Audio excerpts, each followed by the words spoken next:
Hola, hola. Algunos de mis amigos después de escuchar este video me van a mandar a ver si ya puso la puerca. Pero es parte de lo que se espera en situaciones como esta, en donde una reflexión así le pisa los callos a algunos.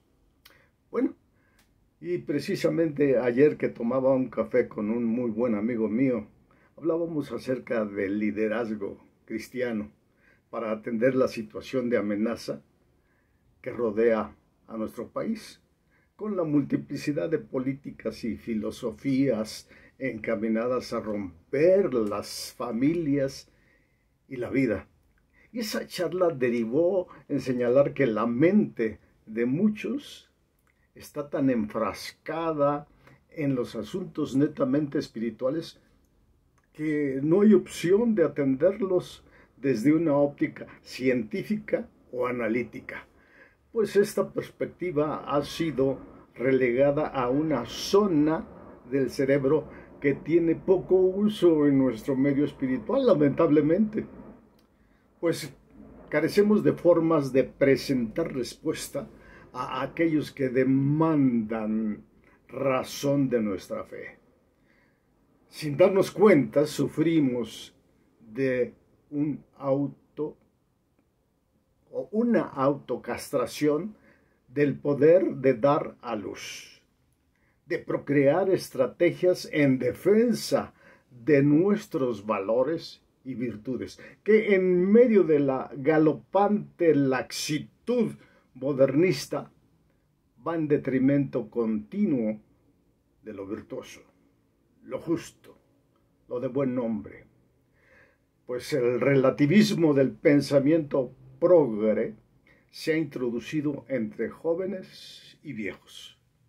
Platón señala que cuando la gente acostumbrada a las sombras de la caverna sale de ella y observa lo que existe afuera, lo interpreta con lo que aprendió en su encierro.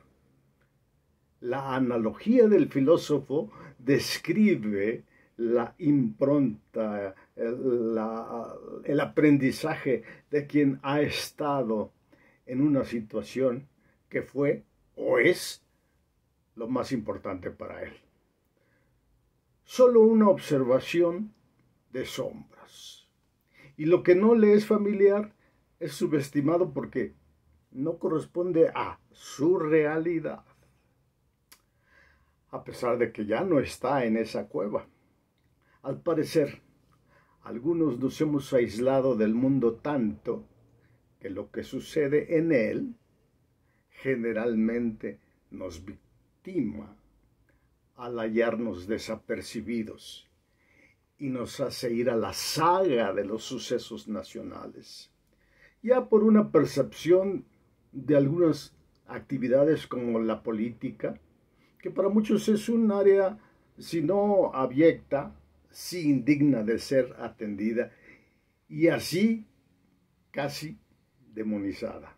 Al igual que la psicología, que suele ser descartada por quienes desconocen de algunas de sus virtudes científicas o porque han desarrollado la creencia de que nada de ello se necesita y que es suficiente para todo la participación de Dios y solo con la súplica a Él el asunto en cuestión se resuelve. Cuando una zona del cerebro se ha utilizado a lo largo de los años, se crean conexiones neuronales de forma que existe un camino ya conocido por el cerebro. Y por ello es que un aprendizaje nuevo que no sea el del camino familiar no es fácil de seguir. Y siempre presentará incomodidad y genera reticencia. Con esta reactividad ante lo que nos acomete diariamente, no hemos desarrollado una actividad preventiva. Y generalmente somos hallados fuera de foco y victimados fácilmente junto con los nuestros. Porque no atendimos a la premisa de Salomón. El avisado ve el mal y se esconde. Mas los simples pasan y reciben el daño. Así, si una persona ha usado esa zona cerebral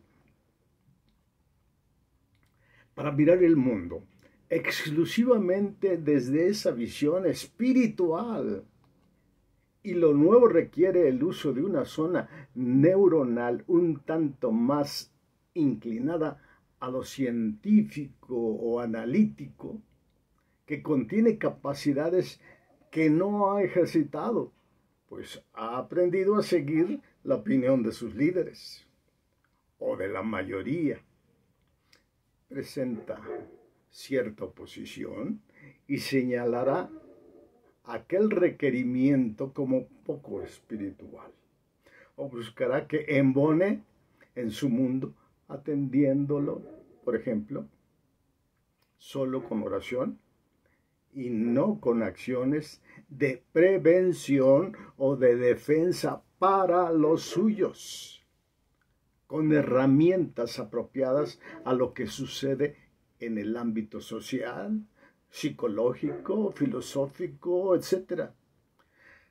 Nos hace falta una poda de las dendritas conectadas a esas persistentes formas de mirar el mundo de manera incompleta y hasta alterada.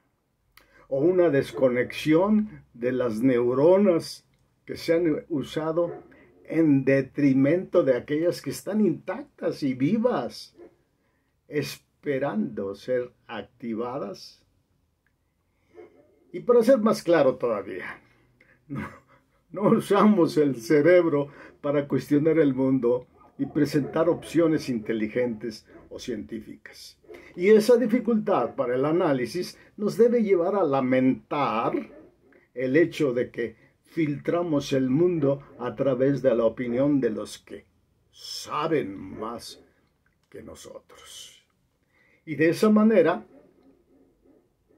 engordamos la opinión de quienes no solo opinan contrariamente a nosotros, sino que gritan, amenazan, protestan y se desgañitan mientras acaban con las virtudes que todavía quedan y se están llevando a nuestros hijos entre las patas. Platón observa en su metáfora cómo solemos llevar lo de nuestro aislamiento al mundo de la realidad externa y cómo este mundo nos victima frecuentemente. El poco uso de la capacidad de análisis, crítica y resolución de problemas se va debilitando al no ejercitarse y parece convertirse así en un enemigo del conocimiento de la realidad que nos circunda, dejándonos a merced de aquellos que, aunque sí usan esas capacidades, lo hacen para proponer y alcanzar sus propios objetivos perversos.